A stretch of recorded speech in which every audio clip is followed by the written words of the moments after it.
Hey everyone, so I am back again with another episode, and today we are going to be talking about the top 5 things you should think about while applying to med school. And today I brought a very good friend, Kristen. Hey guys. So Kristen pretty much was my mentor getting into med school, and she's still here mentoring me and all that stuff. So I'm just gonna let her introduce herself. Hey guys, so it's a pleasure to be here. I think it's really great what Christine is able to do and bringing you guys some information that, we all could have probably used while we were in the stages that you guys are at and getting ready to apply to medical school. So a little bit about me. I went to Rice University for undergrad, and I am currently a 6th year MD PhD student. A little bit more about me. I was a re-applicant to medical school. I took my MCAT several times. You name it. If it was a terrible way to prepare to apply, I did it. Top 5 things. Top 5. So I want to start off with MCAT and GPA off the bat. And there's a couple things I want to say about it. Yes, MCAT and GPA are probably the most important things that get considered when looking at whether or not somebody is ready or a good applicant for medical school. And there's a few reasons for that. Your science classes and your pre-med classes in the MCAT are geared to sort of gauge your level of comfort and intellect, how you can work with really rigorous classes. So MCAT and GPA are at the top. And schools are just trying to figure out whether or not you'll be able to handle the rigors of a medical school curriculum. That being said, they're not the only things that matter. One thing I would say about, how do you get a good MCAT score? What are certain things that you can do to prepare yourself for the MCAT? Well, for one, make sure you're prepared for the MCAT. Options for you to actually do well on the MCAT would be to take an MCAT course. And I know for some of you guys, you probably want to take a class and it's really expensive.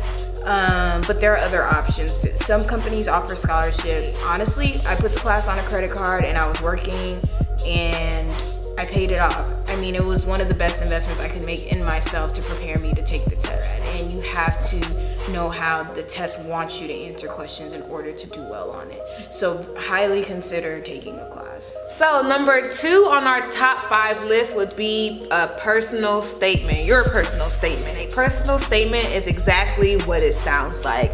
A paper that is personal to you. So I have been a part of the admissions committee for the medical school and for the MD PhD program. I've interviewed for both programs, and I've reviewed applications for both programs.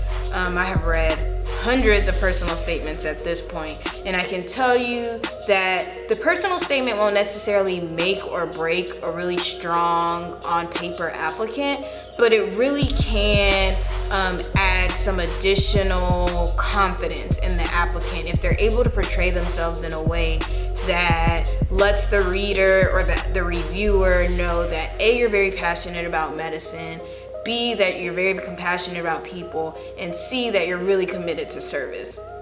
So how do you do that? What your personal statement is a list of the activities that you've done for your whole undergrad career.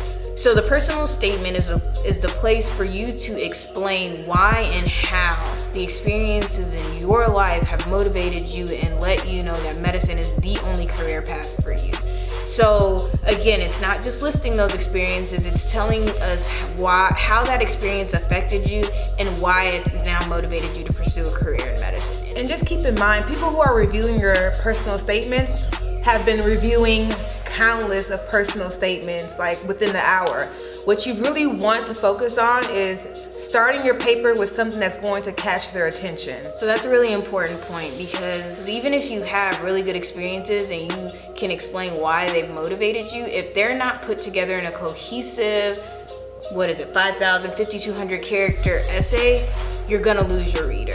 Grammatical errors.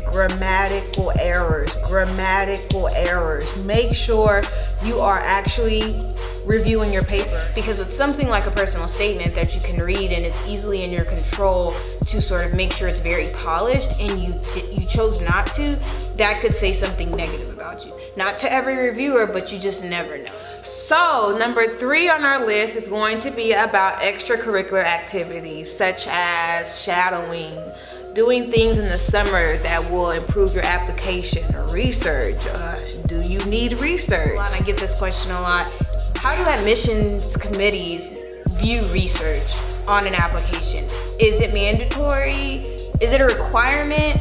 And I'll tell you now, it is not a requirement. If you like research, if you can show that you've taken leadership over a project, if you can show that you've presented your work, that sort of thing, papers, publications, all those are really good that show that that was a meaningful experience for you. To do research for the sake of doing research and checking off a box is just gonna be that. The other two most common extracurriculars are shadowing and volunteerism.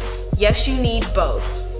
Do you need 500 hours of each one? Not necessarily. You need enough to get an experience to where you now know, or you've been convinced, or you've been in the field enough to know that I know what I'm saying and I know what I'm getting into when I say I want to become a doctor.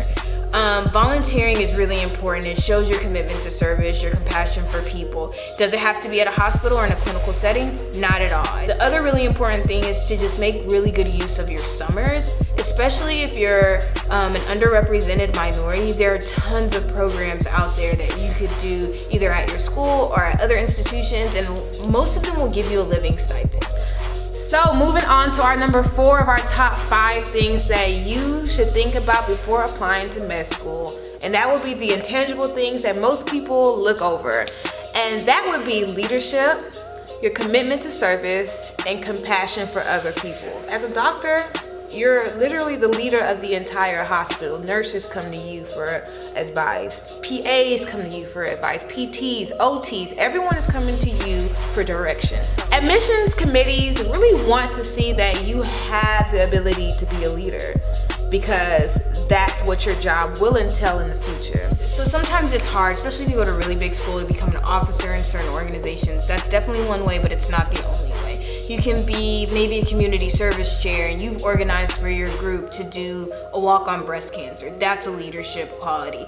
There are all kinds of ways to be a leader, and you want to make sure if you have been a leader that definitely comes out. And if you don't have leadership sort of qualities intertwined within your extracurriculars, that you start to build some, because that is one thing that we definitely look for within the application. Again, if you're volunteering, usually that's with people and that's showing compassion for people, you know, anything that sort of just shows it, even like helping your classmates and leading things, like all these things are sort of intertwined, and you want to make sure that when somebody reads through your application, they're gleaning that you have leadership qualities, you have compassion for people, and you are committed to service. So last but definitely not least, probably the most important thing that you really want to think about is apply early. And why are we applying early? Because medical school works on a rolling application.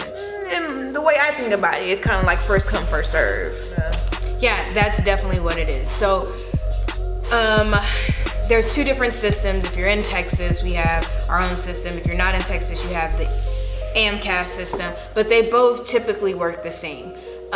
So the application will open early May or early June, depending on the system, and you'll be able to submit within 2 weeks of that. By the time those applications go through, till the application is open until sometime in October. So that's effectively 4 to 5 months that you have to apply to medical school. But by the time August comes, schools, especially schools in Texas, are already starting to interview. If you wait till October, for our school specifically, we have already had at least 8 interview days by that time.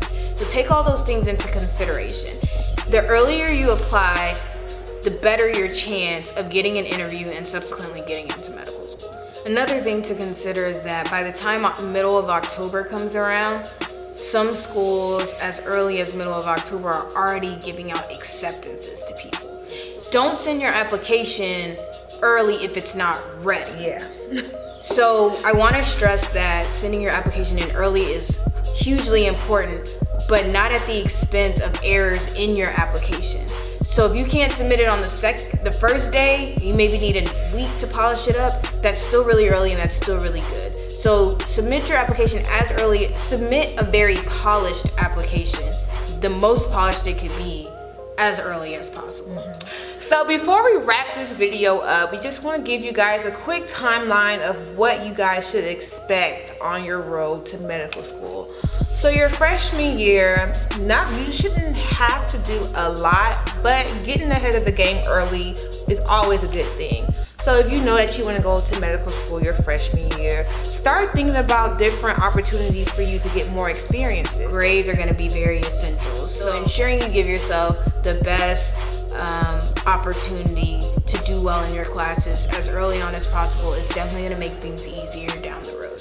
So also what you really want to consider is taking classes that are prerequisites for schools or professional schools that you're considering. Sophomore year of college is pretty much the same thing as your first year, except for now at this point you're probably getting more involved in your community as well as your school. At this point as well, you may want to start thinking about how to approach a study schedule, a study method, a class for taking your MCAT. So during your junior year is probably the time period where you should know that you want to go into medical school. You have your leadership experience, you have shadowing hours, you've gained experience in the medical field, and an idea of who you want to write your letter of recommendations. So the fall semester is just about making sure you've got all of your extracurriculars, all of those sort of hard, tangible things in order. The spring semester, as early as you can, you want to take your MCAT. And ideally, you want to make sure you have your MCAT scores available pretty soon into the start of the application cycle. The schools will not hold your application if you don't have an MCAT score just yet, but you also can't be fully reviewed until it's there. So your senior year is a time period that may be a little bit nerve-wracking because this is a time period where you're waiting to be invited to different medical schools for an interview. But keep the faith, and if you really put in all the effort that you felt was necessary in your application, then you will be invited into a school for an interview. Any last words you want to say to the people? I just want to say, good luck everyone. Christine and I both know what it feels like to sort of have to reapply to medical school and go through these things that we're telling you guys. And it's a big part of the reason why we're here. And, if you can't see yourself doing anything but medicine, you owe it to yourself to not give up on that and to just continue to do what it takes to get yourself there. Hopefully we helped you guys. Good luck. We wish all of you guys the best. Yes, everyone.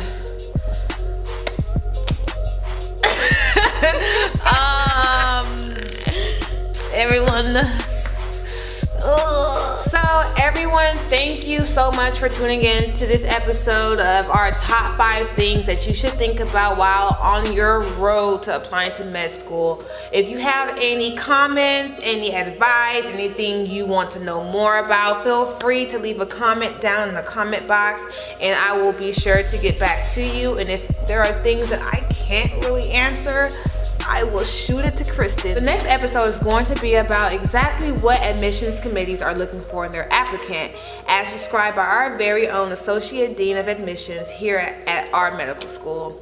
So I hope you guys stay tuned.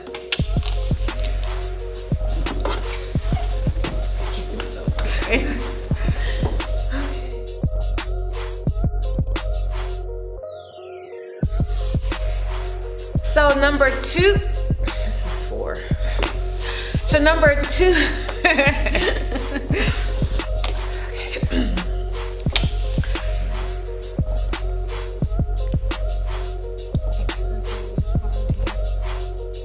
Oh, it's my tongue, man. Shit.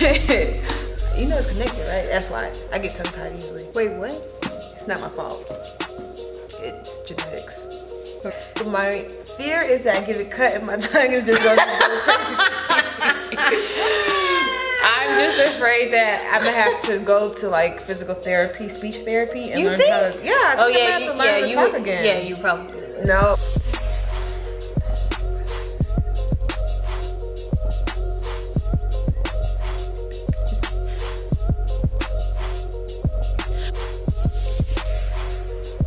My brain goes faster.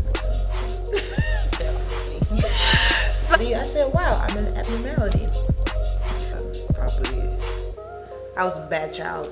You're so stupid.